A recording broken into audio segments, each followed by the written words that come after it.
Good morning. Welcome to Thursday. This Sunday is our church's annual meeting at which officers are elected and annual reports are presented. And I like numbers. I look for trends and stories that numbers tell, and was pleased to see that our worshiping average is back between 101 and 150.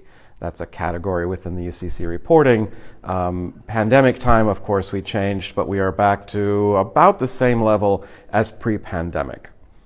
Where does that place us within the United Church of Christ? It places us in a very small number. We are one of 222 churches in the UCC with worship attendance between 101 and 150. In the entire denomination of 4,700 churches, only 350 have more than 101 people in worship. Can you believe that? 92% of our churches are smaller than 100 in worship, and in fact, 68% are smaller than 50.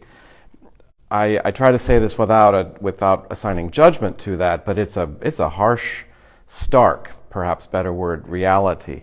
30 years ago, we had 6,200 churches, and whereas we were in a category that is now 222 churches, it was 1,109 churches had between 101 and 150 in worship. 38% of the UCC had more than 100 in worship. Under 100 was 62%. Under 50 was 28%. So you're hearing that number, me just rattling off numbers without seeing a chart isn't perhaps helpful. But just let me say that 30 years ago, 62% of our churches had fewer than 100 in worship, 62%. Today, more than 92%. The UCC is shrinking fast. We have half the members we had 30 years ago, went from 1.5 million to 700,000.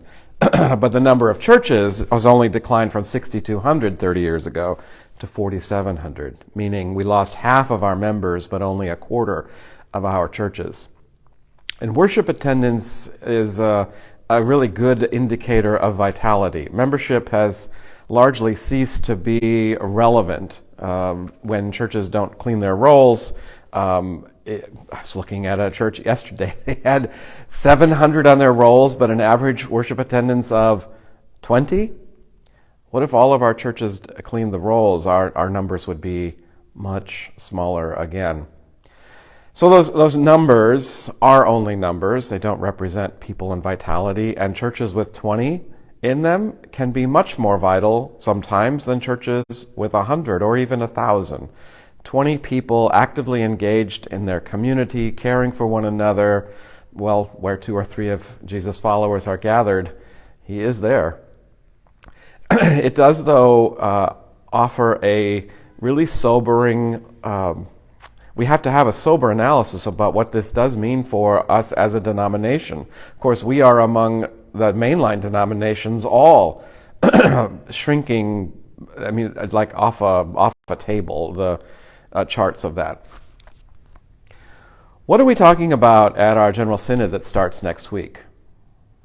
I don't think much of it is about what are we doing to revitalize our congregations, what are we doing to be the church in the world so that we can grow. Being the church in the world and pronouncing things that we don't have any control over sounds judgmental, but I think it should be a 5-alarm fire drill or whatever to say, we have to address this challenge. The world has changed. What are we doing to change? I'm really pleased with the ministry we have here at Mission Hills and the worship that is vibrant and is growing. 22% over last year's average attendance. But we are a part of a trend that we have to work within, and support one another. I don't know how to say it. Have a grateful day after that. But I do want to share this information because it is the reality we have to wrestle with. And wherever you are and whatever worshiping community you are a part of, I do hope it helps you have a grateful life. And with that, have a good one. Bye.